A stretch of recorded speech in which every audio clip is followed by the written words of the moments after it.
Nasıl istediğin saç oldu? Ay yemesin. İnşallah tez zamanda kızımın saçı istediği gönlünden ne geçiyorsa geçik saçıyla böyle çıkar. Yasin abi de çok çok teşekkür ederim. Değil mi kızım? Teşekkür ederim mi anneciğim?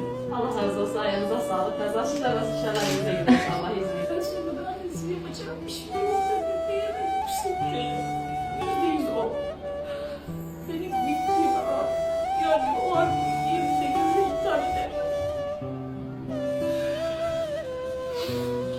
Olmaz.